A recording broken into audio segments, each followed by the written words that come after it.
இவனுக்கு பெரியாரை பற்றியெல்லாம் ஒரு அக்கறையும் கிடையாது, ஈவராவை பற்றியும் அக்கறை கிடையாது. இவனுக்கு ஒரு பிம்பம் தேவைப்பட்டது மக்களை ஏமாத்துறதுக்காக.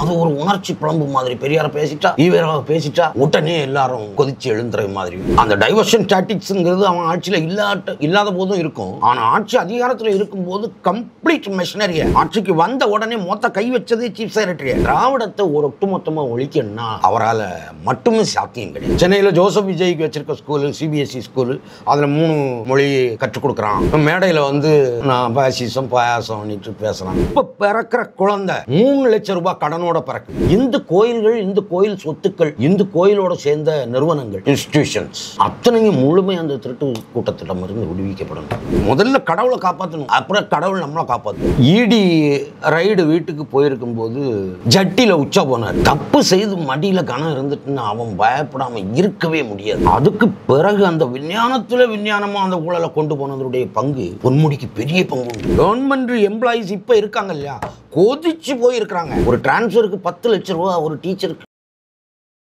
நாரதர் மீடியா உணர்வாளர்களுக்கு வணக்கங்கள். நான் உங்கள் விஜய் சின்னசாமி. இன்று நம்முடன் இணைந்திருக்கிறார் தேச பற்றாளர் திரு லெஸ்லி அவர்கள். வணக்கம் ஜி. வணக்கம் விஜய். நாரதர் மீடியா நேயர்களுக்கு என்னுடைய அன்பான வணக்கம். சமீப காலங்களாக தமிழகத்தில் ஒரு பெரிய பூகம்பத்தையே உண்டாக்கி இருக்கிறார் சீமான். இந்த பெரியார் ஈவரா என்பதை என்ன சொல்கிறாருன்னா, இது பெரியார் மண்ணு இல்லை, பெரியாரே ஒரு மண்ணு தான் அப்படிங்கிறார். உண்மைதான், கரெக்டாக சொன்னார். உண்மையிலே அந்த விஷயத்தில் கரெக்டாக சொன்னாருன்னு மட்டும் இல்லை, அவருடைய அந்த கடுமையான ஈவேரா மேலே அவர் வச்ச தாக்குதலும், அதற்கு முன்னாடி வரைக்கும் என்ன பண்ணியிருந்தாங்கன்னா அந்த திமுக காரனுங்க, இவனுக்கு பெரியாரை பற்றியெல்லாம் ஒரு அக்கறையும் கிடையாது, ஈவேராவை பற்றியும் அக்கறை கிடையாது. இவனுக்கு ஒரு பிம்பம் தேவைப்பட்டது மக்களை ஏமாத்துறதுக்காக. ஒரு பிம்பம் தேவைப்பட்டது. அந்த பிம்பத்துக்காக காத்தடைச்சி பலூன் மாதிரி பெருசாக காட்டி ஈவேரா மண்ணு ஈவேரா மண்ணு ஈவேரா மண்ணு நீ இவனை பெருசாக மக்களை முட்டாளாக்கி மக்கள் மனங்களிலெல்லாம் ஒரு 70 வருஷமாக இந்த விஷ விதையை விதைச்சிட்டானுங்க. உண்மையிலே இது யாருடைய மண்ணுன்னா,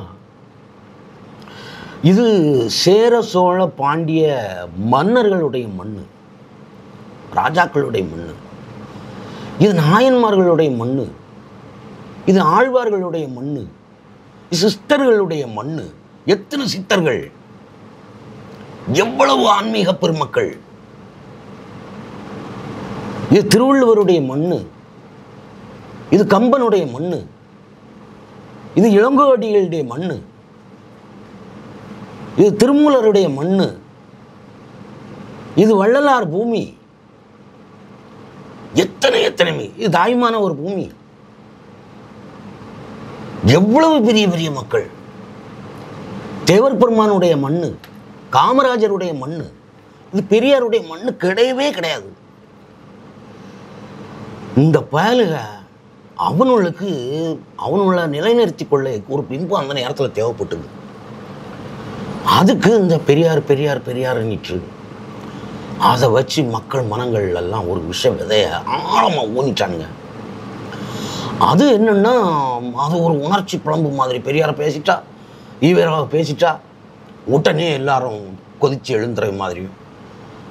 அதை சுக்கு 100 அடித்து உடச்சதில் சீமானை அந்த விஷயத்தில் நான் ரொம்ப பாராட்டுவேன். பொதுவாக சீமான் கூட எனக்கு நிறையா கருத்து வேறுபாடுகள் உண்டு. இந்த விஷயத்தில் சீமானை எத்தனை பாராட்டினாலும் தாகும். அவனுடைய வீரமும், அதில் அவன் எய்த்து நின்ன விதமும். அவன் எய்த்து நின்னது சாதாரண ஆள் கிடையாது. இன்னைக்கு ஆளுங்கட்சியில் திமுக இருக்கும்போது எப்பவும் பெரிய அசுர பலம் இருக்கும். அசுர பலம், ராட்சச பலம். யாரும் எய்த்து நிற்க முடியாது அவங்கள. ஆட்சிக்கு வந்துட்டாங்கன்னா அந்த ஆட்சி அதிகாரத்தில் இருக்கக்கூடிய எல்லா விதமான மெஷினரியையும் அவனுக்கு சாதகமாக பயன்படுத்துவான். அந்த டைவர்ஷன் டாக்டிக்ஸுங்கிறது அவன் ஆட்சியில் இல்லாத போதும் இருக்கும். ஆனால் ஆட்சி அதிகாரத்தில் இருக்கும்போது கம்ப்ளீட் மெஷினரியை முதல்ல ராயப்பாவா ஏதோ ஒரு பேர், ஒரு சீஃப் செக்ரட்டரி அவரையே ஆரம்ப காலகட்டம் 1969 கருணாநிதி ஆட்சிக்கு வந்த உடனே மொத்த கை வச்சதே சீஃப் செக்ரட்டரியை, ஐஏஎஸ் ஆஃபீஸர், டாப் லெவல் ஆஃபீஸரை. லேஸ்பட்ட ஆளுக்கு கிடையாது. அவங்க கூட மோதி அவங்க உருவாக்கி வச்சுருந்த கருணாநிதியால் உருவாக்கப்பட்ட அந்த பிம்பத்தை சீமா அடித்து உடைச்சாருங்கிறதுல மிகவும் பாராட்டுக்குரியது. ஆனால் அதே நேரத்தில் திராவிடத்தை ஒரு ஒட்டுமொத்தமாக ஒழிக்கணும்னா அவரால் மட்டுமே சாத்தியம் கிடையாது. அவர் அதை ஒரு நினச்சிக்கிட்டு இருக்காரு, நான் திராவிடத்தை ஒழிச்சே தீர்வேன் இனி. அது மட்டும் சாத்தியமே கிடையாது. எத்தனை பேர் வந்தாலும் திராவிடத்தை ஒழிக்க முடியாது. வேணும்னா அவங்கள கொஞ்சம் கட்டுக்குள்ளே வைக்கலாம். அண்ணாமலை கூட கைகோர்த்து எதிர்கட்சிக்காரங்க எல்லாரும் ஒன்று சேர்ந்து செய்தால் அவனுங்களை கொஞ்சம் கட்டுக்குள்ளே ஆட்சியிலிருந்து அப்புறப்படுத்தி கொஞ்சம் கட்டுக்குள்ளே வைக்கலாம். அவ்வளவுதான் செய்ய முடியும். இந்த திமுக மும்மொழி கொள்கையை எதிர்ப்பது, தேசிய கல்விக் கொள்கையை எதிர்ப்பது, மூன்றாவது மொழி இங்கே வரக்கூடாது, எங்களுக்கு இருமொழி கொள்கை தான் அப்படின்னு சொல்கிறதெல்லாம் நீங்கள் எப்படி பார்க்குறீங்க? அதை நிறைய விவாதிச்சிட்டோம். நம்ம நிறைய பல்வேறு ஊடகங்களில் நிறைய அதை பற்றி விவாதிச்சிட்டோம். திரும்ப திரும்ப திரும்ப திரும்ப அண்ணாமலை அவர்களும் பல்வேறு தேசிய சிந்தனைவாதிகளும் சன்ஷைன் ஸ்கூல், ஜோசப் விஜய் வச்சுருக்க ஸ்கூலு, அப்புறம் திருமாவளவன் வச்சுருக்கிற சிபிஎஸ்சி ஸ்கூலு, எல்லா இடங்கள்லையும் மும்மொழியை போயிச்சிட்டு அதோடு மட்டும் இல்லை அவங்க பிள்ளைகள் எல்லாத்துக்கும் மும்மொழி கொள்கையில் படிக்க வச்சுட்டு சூர்யாவில் இங்கே கல்வி சரியில்லைன்னு மும்பைக்கு ஓடிவிட்டாங்க. ஊருக்கு உபதேசம் பண்ணுற பயல்க. இதில் மக்கள் தான் விழிப்புணர்வோடு இருக்கணும், மக்கள் தான் புரிஞ்சு கொள்ளணும். இன்னும் நாங்கள் முட்டாளாக தான் இருப்போம், எல்லாம் வெளிப்பட, எல்லாமே வெளிப்பட. திரும்ப திரும்ப உங்களுக்கு தெரியாதையும் ஒருவேளை சன்ஷைன் ஸ்கூல் சென்னையில் இருக்குங்கிறது ஒரு கன்னியாகுமரியில் இருக்கவனுக்கு யாருக்கும் தெரியாது. அது செந்தாமரைங்கிறது தெரியாமல் இருக்கலாம். திருமாவளவனுக்கு இருக்க ஸ்கூலு, சென்னையில் இருக்கிற ஸ்கூலு கன்னியாகுமரியில் இருக்கவனுக்கு தெரியாமல் இருக்கலாம், திருநெல்வேலியில் இருக்கவனுக்கு தெரியாமல் இருக்கலாம். எல்லாமே கிளியராக ரெக்கார்டு பூர்வமாக எடுத்து போட்டு சென்னையில் ஜோசப் விஜய்க்கு வச்சுருக்க ஸ்கூலு, சிபிஎஸ்சி ஸ்கூலு, அதில் 3 மொழி கற்றுக் கொடுக்குறான். மேடையில் வந்து நான் பாசிசம் பாயாசம்னுட்டு பேசுகிறான். அப்போ இதெல்லாம் மக்களிடம் விழிப்புணர்வு கொள்ளன்மை ஒழிய மக்கள்கிட்டையும் நிறையா நான் மாற மாட்டேன், நான் இப்படி தான் இருப்பேன், அவன் என்ன பண்ணாலும் சரிதான், நான் அவனுக்கு தான் சப்போர்ட் பண்ணுவேன் அப்படிங்கிறத மக்கள் கொஞ்சம் விழிப்புணர்வோட மக்கள் தான் சிந்திக்கணுமே ஒழிய இதை நம்ம மக்கள் கையில் தான் விட முடியும். ஏன்னா அல்டிமேட் எஜமான் வந்து மக்கள் தான் ஜனநாயகத்தில். ஒரு பக்கம் நம்ம பார்க்குறோம், இடி சொல்கிறாங்க இந்த டாஸ்மார்க் ஊழல் என்பது 1000 கோடி இல்லை, அதுக்கு மேலேயே நடந்திருக்கு அப்படின்றாங்க. இன்னொரு பக்கம் பார்க்குறோம், தமிழக அரசோட கடன் வந்து 10 லட்சம் கோடியை நோக்கி சென்று கொண்டிருக்கிறது. திமுக அரசாங்கம், தமிழக அரசாங்கம் திவாலாக போகிறதா அப்படின்னு சொல்லி கூட அண்ணாமலை கேட்குறாரு. நீங்கள் இதை எப்படி பார்க்குறீங்க? இல்லை, இது இந்த விஷயத்தில் நான் இதுலேயும் மக்கள்கிட்ட திரும்ப திரும்ப நம்ம எடுத்து சொல்கிறோம். நிறைய பேர் புள்ளி விவரத்தோட எடுத்து நாமெல்லாம் பச்சையாவை இப்போ பிறக்கிற குழந்தை 3 லட்சம் ரூபாய் கடனோட பிறக்குது. இருக்கிறவங்க பெரிய ஆட்களை விட்டுருங்க. நீங்கள் திமுக காரனுக்கு நம்ம ஓட்டு போட்டதனுடைய விளைவை நம்ம அனுபவிக்கிறோம். அவங்க கொஞ்சம் கொஞ்சமாக கடனை வாங்கி நம்ம மேலே ஒவ்வொரு இண்டிவிஜுவல் மேலேயும் 3 லட்ச ரூபா கடனை ஏற்றிட்டான். ஏற்கனவே அத்தனையும் கொள்ளையடித்தது பத்தாதுன்னு சொல்லி கடனையும் 3 லட்ச ரூபா ஒவ்வொரு நபர் மேலேயும் ஏற்றி வச்சுட்டான். ஆனால் இந்த பச்சை குழந்தை, இன்னைக்கு பிறக்கிற குழந்தை, இந்த குழந்தை என்ன தப்பு செய்யுது, என்ன பாவம் செய்யுது? திமுக ஆட்சியில் பிறக்கிறதே பாவம் தான் போல. ராமர் ஆட்சியில் பிறந்தா அது புண்ணியம், திமுக ஆட்சியில் பிறந்தா இல்லையா? ரொம்ப யோசிக்க வேண்டிய விஷயம். இதை ஒரு பெரிய அளவில் இந்த விஷயம் சிம்பிளாக மக்கள் மத்தியில், மக்கள் மனசில் பொருளாதாரம், உங்களுடைய ஏழ்மைக்கும் உங்கள் கஷ்டத்துக்கும் துன்பத்துக்கும் காரணம் இந்த அரசாங்கம் அப்படிங்கிறத பிரச்சாரம் பண்ணி பொதுமக்கள் மத்தியில் பரவலாக கொண்டு சேர்க்கைக்கு இன்னும் 1000 இளைஞர்கள் வேணும். இளைஞர்கள் பேச்சை தான் மக்கள் கேட்பாங்க. இப்போ என் மாதிரி முதியவர்கள்லாம் ஒரு சின்ன விழிப்புணர்வுக்காக லேசாக ஒரு சின்ன அளவில் எங்கள் அனுபவத்தை நாங்கள் முன்னுக்க வைக்கலாம். பட் ஒரு பெரிய அளவில் பிரச்சாரம் மேற்கொள்ளணும்னா இளைஞர்களும் இளம் பெண்களும் படித்தவர்கள், இதை பற்றி நன்றாக தெரிந்தவர்கள், இதனுடைய ஆழமான தாக்கம் எப்படி ஒவ்வொரு இண்டிவிஜுவலையும் கொஞ்சம் கொஞ்சமாக கொன்னுக்கிட்டு இருக்கு அப்படிங்கிறத நன்றாக அறிவுபூர்வமாக அறிந்த இளைஞர்களும் இளம்பெண்களும் ஆயிரக்கணக்கில் பிரச்சாரம் பண்ணுறதுக்கு தயாராக வரணும் முதல்ல. ஏன்னா நீங்களும் விடுபடணும். உங்கள் கஷ்டமும் அதில் அடங்கி இருக்கு. நீங்களும் அதிலிருந்து விடுபடலாம், நம்ம சேர்ந்த மக்களையும் விடுபட வைக்கலாம். இது இந்து அமைப்புகளோடு சேர்ந்து ஒன்று சேர்ந்து இது ஒரு பெரிய பிரச்சார அமைப்பாக வெளிப்படும். அதில் நான் உங்கள் இந்து மக்களை எண்ணி சொல்கிறேன், நீ தப்பாக நினைக்காங்க, என் சகோதரர்கள் தான். இருந்தாலும் இந்து மக்களை அந்த விஷயத்தில் நான் யாரும் குற்றம் சொல்ல மாட்டேன். எனக்கு ஒரு சின்ன வருத்தமும் குறைபாடும் உண்டு. முதல்ல நான் அதுக்கு ஒரு எக்ஸாம்பிள் சொல்கிறேன். எங்கள் சர்ச்சில்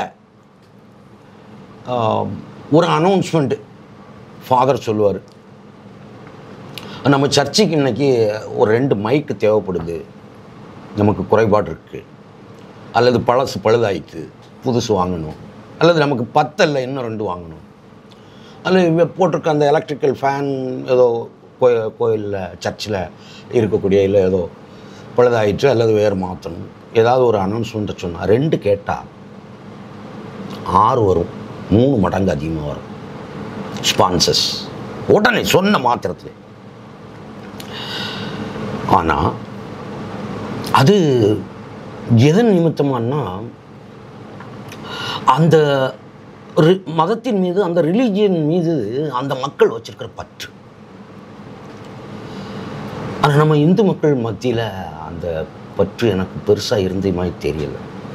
எல்லா இடத்துலையும் அவங்கள போய் ரொம்ப கெஞ்ச வேண்டியதாக இருக்குது.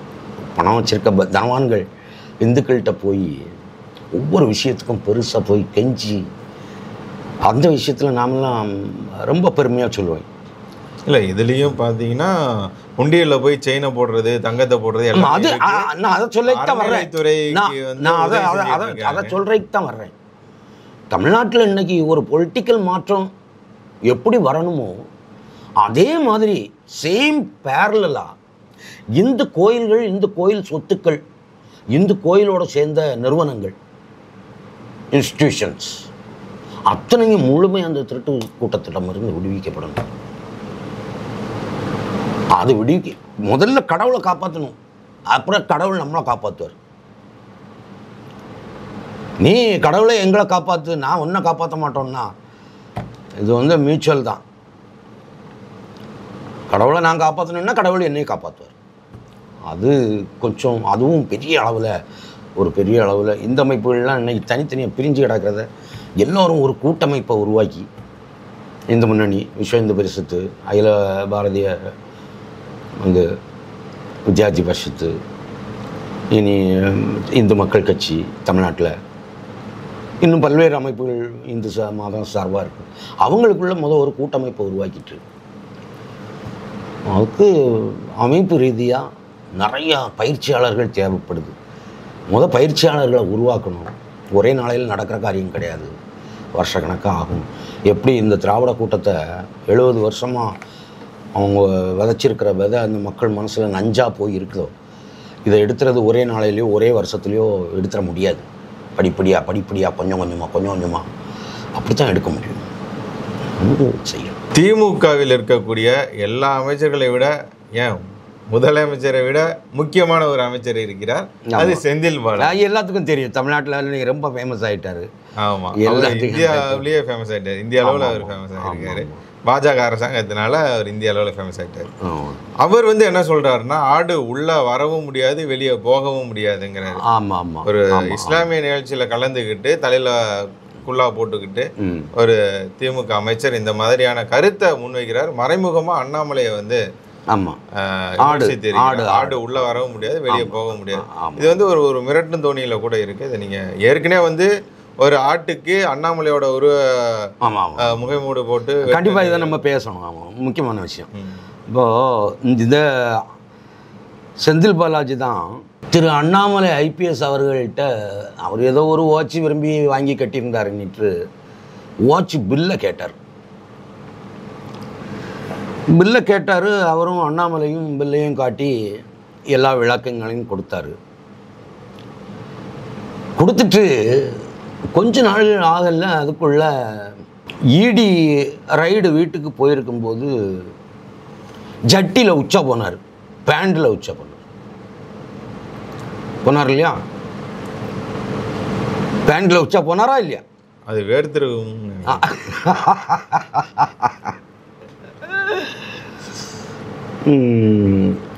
போட்டிருந்தது ஜீன்ஸ் பேண்ட் பார்த்தீங்களா? வேர்த்துனா உறிஞ்சிக்கும். இல்லை, அது நைட் பேண்ட். அது சாம்பல் கலரில் இருந்தது. பிளாக் கலர் டிஷர்ட் போட்டிருந்தாரு. ஆமாம். ஆனால் அவங்க கட்சியில் இருக்கக்கூடிய டிஆர் பாலுவே சொல்லியிருந்தார். ஆமாம், அவர் தான் பகிரங்கமாக ஒரு மேடையிலே சொன்னார். உச்சா அதனால வேர்வை இல்லை அப்படின்றத நம்ம உறுதியான அது ஒரு விஷயம். அந்த விஷயத்த நம்ம இந்த நேரத்தில் ஞாபகம் மூட்டணும். அவருக்கு ஆடு உள்ளே வரவும் முடியாது, போகவும் முடியாது. அப்போது அதெல்லாம் அச்சத்தின் உச்ச வெளிப்பாடு. இந்த மாதிரி பேசுகிறதெல்லாம் என்ன ஆகுமோ ஏது ஆகுமோ நீ தெரியாமல், என்ன பேசுறது நீ தெரியாமல், பயத்தின் உச்சத்தில் பேசுறது. தப்பு செய்து மடியில் கனம் இருந்துட்டுன்னு அவன் பயப்படாமல் இருக்கவே முடியாது, இருக்கவே முடியாது. பயம், கவலை, இந்த ரெண்டு விஷயமும். தப்பு செய்து அடுத்தவன் பணத்தை கொள்ளையடித்து சேர்த்து வச்சிட்டானா அவன் பயப்படாமலோ கவலைப்படாமலோ இருக்கவே முடியாது.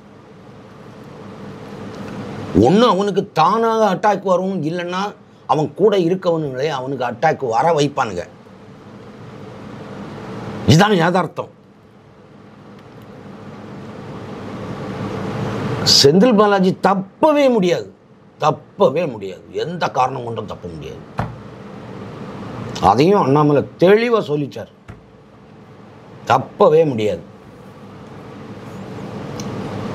அதே மாதிரி தான் பொன்முடியும். பொன்முடியெல்லாம் ஏதோ இப்போ வெளியே இருக்காருன்னு நம்ம நினைக்கிறோம். தப்பவே முடியாது. திமுகவின் ஒவ்வொரு செங்கலையும் உருவாமல் நான் போக மாட்டேன் அப்படின்னாரு இல்லைங்களா? அறிவாலயத்தின் ஒவ்வொரு செங்கலையும் உருவிடுவேன். கண்டிப்பாக உருவார். ஆண்டவன் அவருக்கு கூட இருந்து அருள் பாவிப்பார். கண்டிப்பாக உருவார். பொன்முடியெல்லாம் பண்ணியிருக்க. அதாவது அவங்க ஏற்கனவே சர்க்காரியா கமிஷனில் வந்து விஞ்ஞான ஊழல் பண்ணுறவங்க அப்படின்னு அந்த கமிஷன் சீஃபே சொல்லியிருக்காரு. அதுக்கு பிறகு அந்த விஞ்ஞானத்தில் விஞ்ஞானமாக அந்த ஊழலை கொண்டு போனதுடைய பங்கு பொன்முடிக்கு பெரிய பங்கு உண்டு. அந்த பொன்முடி மந்திரியாக வந்தது 1989 சுகாதாரத்துறை அமைச்சர், மக்கள் நல்வாழ்வுத்துறை அப்படின்னு இருந்து முதல்ல ஜெயிச்சு வர்றாரு. அந்த மந்திரி சபையிலே அதிகம் கல்வி கற்றவர். 3 MA அப்போவே படிச்சிருந்தார். விழுப்புரம் காலேஜில் லெக்சரராக இருந்தார். எனக்கு அசிஸ்டன்ட் ப்ரொஃபஸர்லாம் இல்லை, லெக்சராக தான் இருந்தார். நான் அறிந்த வரையில். நான் அந்த காலகட்டத்தில் விழுப்புரத்தில் வேலை பார்த்துட்டு அவருக்கு சீட்டு கொடுத்து ஜெயிச்சு வந்த உடனே இளம் வயசு, ரொம்ப யங் ஏஜ்லேயே மந்திரி ஆகிட்டார். வந்த உடனே அவர் செய்த வேலை, அது வரைக்கும் அரசு ஊழியர்கள் இந்த பணி நியமனத்திலையோ பணி இடமாற்றத்திலையோ அல்லது பணி பதவி உயர்விலையோ பெரிய அளவு ஊழல் கிடையாது. ரெக்கமெண்டேஷனில் அங்கங்கே 1-2 போகத்தான் செய்யும். ஆனால் அந்த ஒரு பணிக்கு இவ்வளவு அமௌண்ட்டு, ஒரு இடமாற்றத்துக்கு இவ்வளவு அமௌண்ட்டு, ஒரு பதவி உயர்வுக்கு இவ்வளவு அமௌண்ட்டு நீ லட்சக்கணக்கில் ஃபிக்ஸ் பண்ணது அதுக்கு முன்னாடி கிடையாது. பொன்முடி வர்றது வரைக்கும், அது வரைக்கும் அந்த துறை டைரக்டர் ஒரு IAS ஆஃபீஸர் இருப்பார். எந்த துறையாக இருந்தாலும் சரி, அவங்க லெவல்லே எல்லாம் முடிஞ்சிடும். பணி ஆள் போடுறதும் சரி, இடமாற்றம் பண்ணுறதும் சரி, ஒரு ரெக்கமெண்டேஷன் மூலமாக பொலிட்டீஷியன் மூலமாக அந்த டிபார்ட்மெண்ட்டுக்குள்ளே போய் அந்த பேரை கொடுத்து அந்த மாதிரி சில விஷயங்கள் நடக்குமே ஒழிய, இந்த மொத்தமாக மினிஸ்ட்ரி ஆஃபீஸுக்கு போய் எல்லாமே அவங்க மூலம்தான் அந்த ஊழல் அப்படிங்கிறது அது வரைக்கும் கிடையாது. பொன்முடி வர்றது வரைக்கும் அந்த விஞ்ஞான ஊழலை டபுள் விஞ்ஞானம் டெக்னாலஜியும் கலந்து விஞ்ஞானத்தனமும் ஆக்கினதனுடைய பங்கு முதல் முறையில் பொன்முடி தான் பண்ணாப்புல. அந்த பெருமை அவருக்கு தான். அந்த பெருமை அவருக்கு தான். அதனால் அந்த பாவம்லாம் அவனை சும்மாயே விடாது. கவர்மெண்ட் எம்ப்ளாயீஸ் இப்போ இருக்காங்க இல்லையா, கொதிச்சு போயிருக்கிறாங்க. இவ்வளோ நாளும் அவங்க அனுபவித்த அந்த வேதனைகளும் துன்பங்களும் இருக்கு இல்லையா. ஒரு டிரான்ஸ்ஃபருக்கு 10 லட்ச ரூபா ஒரு டீச்சருக்கு டிரான்ஸ்ஃபருக்கு. அந்த டீச்சருடைய 2 வருஷ சம்பளத்தை மொத்த சம்பளத்தையும் கொடுத்தாத்தான் ஒரு இடத்துல இருந்து ஒரு இடமாற்றம். இன்னைக்கு ஒரு நர்ஸுக்கு 2 வருஷ சம்பளம் மொத்தமாக நீ கொண்டு கொடுத்தாத்தான் ஒரு இடத்துல இருந்து ஒரு இடத்துக்கு டிரான்ஸ்ஃபர் ஆக முடியும். எங்கேயோ போயிடுச்சு, எவ்வளவோ மோசமாக போயிடுச்சு. அதுக்கு காரணகர்த்தா அந்த பொன்முடி. ஒரு ஓட்ட ஸ்கூட்டரில் வந்தவன் இன்னைக்கு ஒரு கிட்டத்தட்ட அவனுக்கு சொத்து மதிப்பு அப்ராக்சிமேட்டாக சொல்லணும்னா 1 லட்சம் கோடி. லெக்சராக இருக்கும்போது பழைய லேம்பியோ என்னமோ ஒரு ஓட்ட ஸ்கூட்டர் உண்டு, செட்டாக்கா ஏதோ, பேட்மிண்டன் விளையாடுறதுக்கு ஒரு கிரவுண்டுக்கு வருவாப்புல. என்ன தொழில் செய்ய சம்பாதிச்சான்? இது நம்ம மக்களுக்கு தெரியணுங்கிறதுக்காக நம்ம நேரடியாக தெரிஞ்சதுனால அந்த விஷயத்தை மக்கள் முன்னாடி வைக்கும். மக்கள் சிந்திச்சிக்க வேண்டியதுதான். இது மாதிரி ஆட்கள்லாம் இருக்குது, இந்த நேரத்தில் நம்ம அண்ணாமலைக்கு சப்போர்ட்டிவாக எல்லாரும் களம் இறங்கணும் அப்படிங்கிற சிந்தனை படித்த இளைஞர்களுக்கும் இளம் பெண்களுக்கும் வரணுங்கிறதுக்காக தான் நம்ம அனுபவத்தில் உள்ள சில விஷயங்கள் எல்லாம் இப்படி வெளியே சொல்கிறோம். அண்ணாமலை பக்கம் தமிழகம் போகணும், இளைஞர்கள் திரும்பணுன்றீங்க. சேகர் பாபு திமுக அமைச்சர், அறநிலையத்துறை அமைச்சர் சொல்கிறார், அவர் வந்து அண்ணாமலை என்பவர் சாபக்கேடு, ஏன் அண்ணாமலையை பார்த்து திமுக எதுக்கு பயப்பட போகுது அப்படின்னு சொல்லி பேசியிருக்கிறார். சேகர் பாபு வந்து வடசென்னை ஏரியாவில் ஒரு பெரிய ஹிஸ்ட்ரி சீட்டர், ரவுடி. ரவுடின்னா எப்படிப்பட்ட ரவுடின்னா, வடசென்னை ஏரியாவில் பார்த்தீங்கன்னா வேசார்பாடி பகுதியில் நான் ஒரு 8-10 வருஷம் இருந்தேன். அந்த ஏரியாவில் பெரும்பாலும் ரவுடிகளுடைய சாம்ராஜ்யம் தான் நடக்கும். அந்த சினிமா துறையில் உங்களுக்கு இங்கே சாலிகிராமம் ஏரியாவை தான் சினிமா ஏரியா. இப்போது முன்னாடி ஏவிஎம் பெரிய நிறைய ஸ்டுடியோ இருந்துன்னு வைங்களா, இன்றைக்கி அந்த எல்வி பிரசாத் தான், அதை சுற்றி தான் கம்ப்ளீட் சினிமா இண்டஸ்ட்ரி. பிரசாத் ஸ்டுடியோவை சுற்றி தான் இயங்கிட்டு இருக்கு. இவங்களுக்கு அடியாட்கள் அனுப்புறது எல்லாமே வந்து இந்த அங்கே சில நேரம் இதெல்லாம் தேவைப்படும். இந்த ஸ்டண்ட் காட்சிகள் நடக்கிறது, அதோடு சேர்ந்து சில மிரட்டல், அடிதடிகள், தொழில் போட்டியில் நிறைய விஷயங்கள் நடக்கும். அந்த கொடுக்கல் வாங்கல், இது அதெல்லாம் வடசென்னையிலேருந்து தான் ஆட்கள் வரும். இந்த சின்ன சின்ன குட்டி குட்டி தாதாக்கள் அங்கங்கே இருப்பாங்க. இவனும் அவ்வளோ பேருக்கும் ஹெட்டு சேகர் பாபு. அது அண்ணாமலைக்கு நல்லா தெரியும், அண்ணாமலைக்கு ரொம்பவே நல்லா தெரியும். அவங்க அந்த சேகர் பாபுடைய டோட்டல் ஹிஸ்ட்ரியும் அவர் கையில் இருக்குது. ஆனால் தக்க தருணம் வரும்போது அவருக்கும் ஒருத்தருமே தப்ப முடியாது. இப்போ என்ன அண்ணாமலைக்கு அவர் எடுத்திருக்கிற வேள்வி, அந்த வேள்வியில் அவர் முன்னெடுத்து செல்கிறாரு. என்னுடைய சஜஷன் நான் என்ன சொல்கிறேன்னா, கட்சிக்காரங்க போதிய ஆதரவு அவருக்கு முழுமையான சப்போர்ட் இல்லை, மனப்பூர்வமாக சப்போர்ட் இல்லை அப்படிங்கிறத, அதுக்கு ஒரு யாருடைய பேரையும் சொல்ல இல்லை, ஆனால் 1-2 பேர்லாம் நிறைய இடங்களில் இந்த ஒன்றிய அரசுங்கிற வார்த்தையை யூஸ் பண்ணியிருக்காங்க பெரிய தலைவர்கள் லெவலில். அந்த ஒன்றிய அரசுங்கிற வார்த்தை வந்து முழுக்க முழுக்க பிரிவினைக்காக அவன் உருவாக்கின சொல். வேண்டுமென்றே பிரிவினைக்காக, பிரிவினைவாதத்தை அப்படியே முன்னெடுத்து செல்லணுங்கிறதுக்காக அவனு உருவாக்குறத சொல்லாங்க. அதுக்கு என்ன பண்ணிட்டானுங்கன்னா, யூனியன் அப்படிங்கிற வார்த்தை அங்கே இருக்குது, இதில் கான்ஸ்டியூஷனில் இருக்குது. அந்த வார்த்தையை மொழியாக்கம், தமிழில் மொழியாக்கம் செய்யும்போது அதில் ஒரு சின்ன சிக்கல் இருக்குது. அந்த சிக்கலை தங்களுக்கு சாதகமாக பயன்படுத்திட்டு அந்த ஒன்றியங்கிற சொல்ல பயன்படுத்த போய் அதை இந்த பத்திரிகையார பயலும் அவ்வளோ பேரும், மூத்த பத்திரிகையாளன், பீத்த பத்திரிகையாளன் அவ்வளோ பேரும் அதை அவனுக்கு சாதகமாக எல்லா இதுலேயும் வந்து அந்த சொல்ல உருவாக்கி அதை எல்லாரும் யூஸ் பண்ண போய் அது ஒரு பெரிய ட்ராபேக். அந்த வார்த்தை இன்னைக்கு யாரை எடுத்தாலும் ஒன்றிய அரசு அப்படின்னு சொல்ல ஆரம்பிச்சிட்டான். இதெல்லாம் இருக்குது. இதில் முதல்ல கட்சியில் உள்ள மூத்த தலைவர்கள் அத்தனை பேரும் மனப்பூர்வமாக அண்ணாமலையால் இது சாத்தியம். இப்போது அந்த விஷயத்தில் எல்லாரும் அண்ணாமலையை குறை சொன்னாங்க, கட்சிக்காரங்களே. இதில் அதிமுக கூட கூட்டணி கடந்த எலெக்ஷனில் வைக்கலங்கிறது அண்ணாமலைக்கு தெரியாமலாம் வைக்கல. அண்ணாமலைக்கும் நல்லா தெரியும் அதிமுக கூட கூட்டணி வச்சா நிறையா சீட்டுகளில் ஜெயிக்க முடியுங்கிறது அண்ணாமலைக்கும் தெரியும், நல்லாவே தெரியும். இவங்களுக்கு தெரிஞ்சது அவருக்கு தெரியாதா? பகிரங்கமாக எல்லாத்துக்குமே தெரியும். ஏன் அவர் வேண்டாம் அப்படிங்கிற ஒரு மனநிலையை எடுத்தார்? ஒத்து வரல, அதிமுக ஒத்து வரல. அவன் காலில் வந்து நமஸ்காரம் பண்ண சொல்கிறான். இந்தியாவில் 18 ஸ்டேட்டுக்கு மேலே ஆண்டுகிட்டு இருக்கிற ஒரு கட்சி இந்த காலில் ஊந்து போனவன் காலில் போய் உழலாமா? உழ முடியுமா சொல்லுங்கள்? எடப்பாடி காலில் ஊந்து போய் தானே, சசிகலா காலில் விழுந்து தானே அந்த பதவியை வாங்கினார். இன்னைக்கு இல்லைன்னா எடப்பாடியை யாருக்கு தெரிஞ்சிருக்கும்?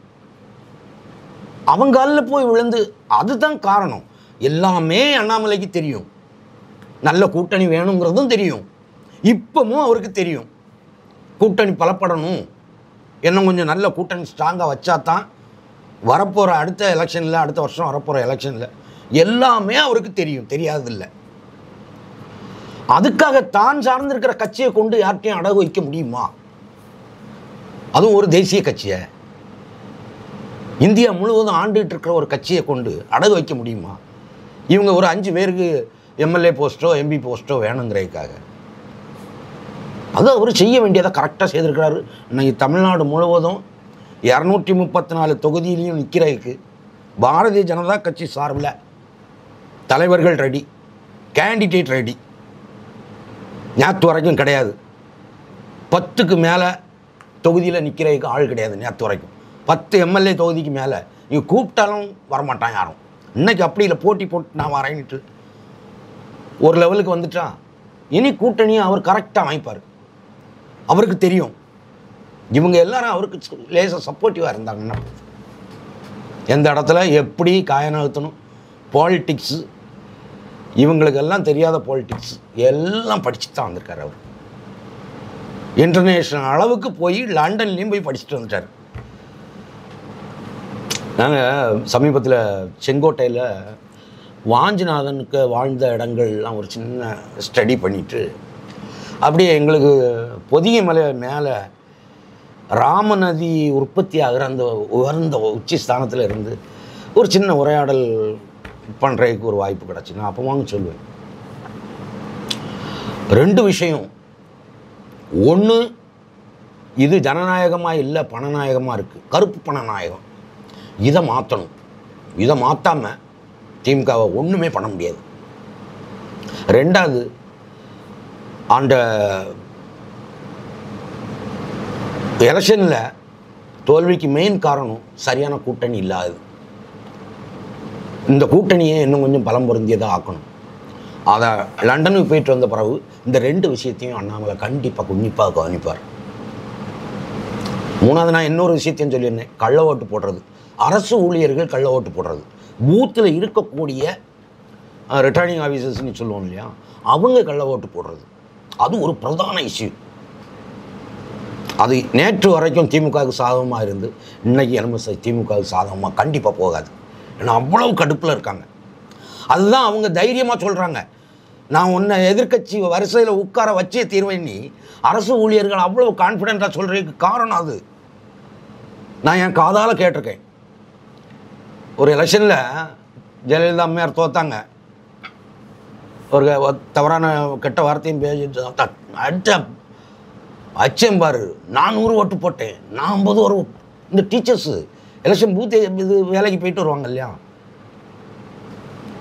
கோவமாக குத்துனே, வாங்கி குத்துனே, அந்த வரல ப்ரெஸ் பண்ணு அப்படின்னு நீ சொல்கிறத என் காதால் கேட்டிருக்கேன். அது பொய் இல்லை, அது உண்மை. கடந்த எலெக்ஷன் வரைக்கும் அது நடந்தது. ஆனால் இந்த எலெக்ஷனில் மாறும். இந்த எலெக்ஷனில் மாறும். இந்த எலெக்ஷன் ப்ராசஸை பொறுத்த மட்டும் நமக்கு இப்போ இருக்கிற ப்ரெசன்ட் நிலை ஆரம்பத்திலேருந்து கடைசி வரைக்கும் அந்த ஒரு லாங் ப்ராசஸ் இருக்கு இல்லையா, கூட்டணி அமைக்கிறதுக்கு முன்னாடி அந்த பிளானிங் சமயத்தில் கட்சிகள்கிட்ட இருக்கிற நிலைமை அங்கே போய் அது கருப்பு பண நாயகமாக மாறிடுது. ஒவ்வொரு கட்சி கூடயும் கூட்டணி வைக்கணும்னா அந்த கட்சிக்கு எவ்வளவு, எத்தனை சீட்டு அப்படிங்கிறதுல அந்த பேரம் தொடங்கி அப்புறம் ஒரு உடன்பாட்டுக்கு வந்து ஒரு நெகோசியேஷன் ஆகி பல 100 கோடிகள் அங்கே கைமாறிடுது. அதிலே ஜனநாயகம் ஆக்சுவலாக விழுந்துடுச்சு. அதுக்கப்புறம் 1-2 எதிர்க்கட்சிகள் அதுக்குள்ளே 4-5 விதமாக பிரிஞ்சு இருப்பாங்க. இவங்க பணம் கொடுக்குறதுக்கும் சிலர் தயாராக இருக்க மாட்டாங்க. அது ஒரு பாயிண்ட்டு. அடுத்தது தேர்தல் பிரச்சார டைமில், அந்த பிரச்சார டைமில் கொடுக்கக்கூடிய பணங்கள் வந்து பிரச்சாரம் பண்ணுறவனுக்கும் சரி, பிரச்சாரத்தை கேட்குற பொதுமக்களுக்கும் சரி, திமுக காரன் செய்கிற மாதிரி யாரும் செய்ய முடியாது.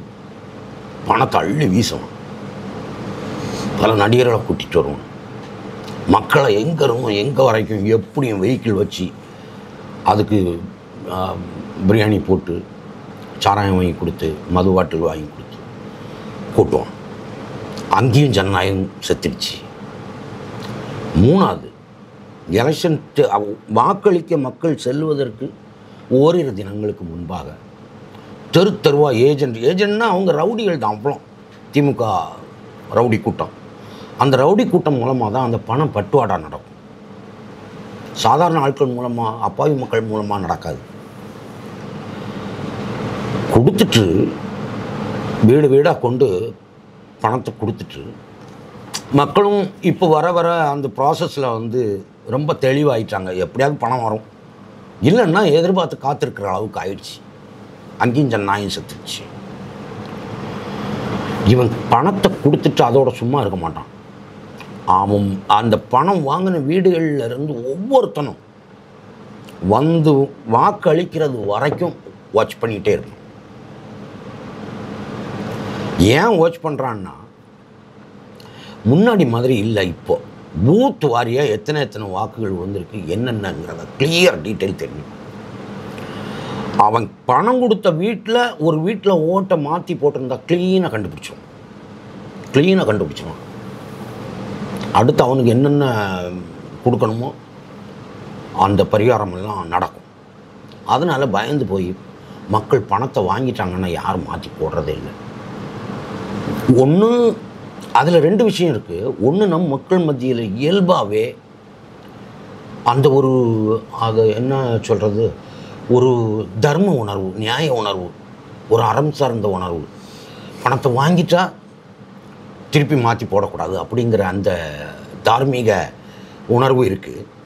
இன்னும் ஒன்று வந்து பயம்.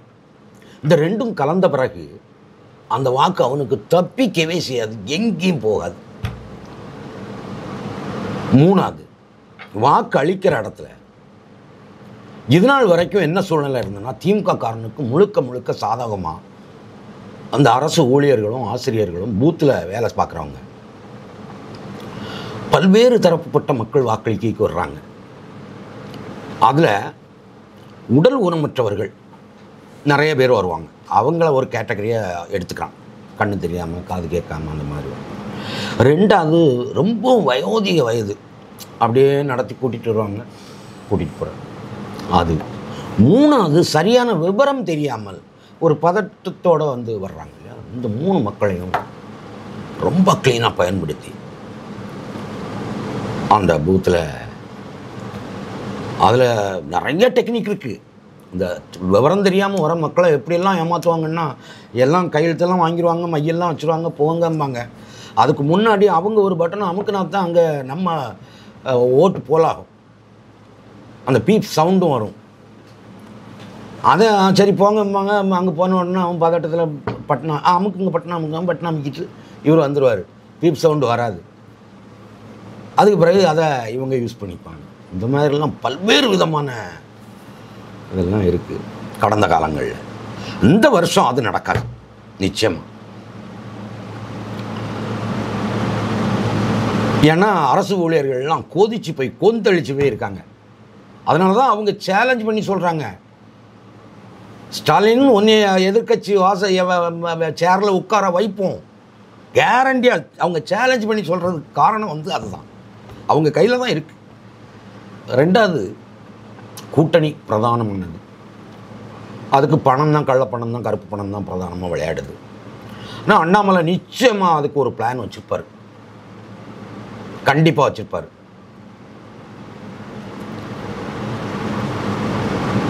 அப்படித்தான் நினைக்கிறேன். அவரால் முடிஞ்சதை பண்ணுறாரு. கருப்பு பணத்தை வேறு ஒன்றும் வேண்டாம். அதுக்கு நீங்கள் இன்றைக்கி மக்கள்கிட்ட பணம் கொடுக்கறத தடுக்க முடியாது. மக்கள் எதிர்பார்த்து காவல் இருக்காங்க. எப்போ கொண்டு வருவான், எவன் கொண்டு வருவான்ட்டு அந்த மனநிலைக்கு மக்கள் வந்துட்டாங்க. ஒரே வழி அந்த கருப்பு பணத்தை இல்லாமாக்குறது தான், தடுக்கிறது தான். அவங்ககிட்ட கருப்பு பணம் இருந்தால் தான் கொண்டு கொடுப்பான். கட்சிக்காரனுக்கும் கருப்பு பணம் இருந்தால் தான் பரிமாற்றம் நடக்கும். அப்போது அந்த கருப்பு பண நாயகமாக இருக்கதை ஜனநாயகமாக கொண்டு வரணும்னா இப்படி ஒரு 4-5 ப்ராசஸ் இருக்குது. இதில் கூட்டணியும் ஒரு முக்கியமான பங்களிப்பு. அந்த கூட்டணியும் கருப்பு பணத்தை தடுக்கிறதும் இந்த 2 விஷயத்தையும் அண்ணாமலை ரொம்ப கரெக்டாக செய்வார்னு தான் நினைக்கிறேன். பொறுத்திருந்து பார்ப்போம் நம்ம எப்படி நடக்குது. உங்களுடைய பொன்னான நேரத்தை ஒதுக்கி பல தகவல்களை நாரதர் மீடியாவுடன் பகிர்ந்து கொண்டதுக்கு மிக்க நன்றிகள். நன்றி விஜய், நன்றி.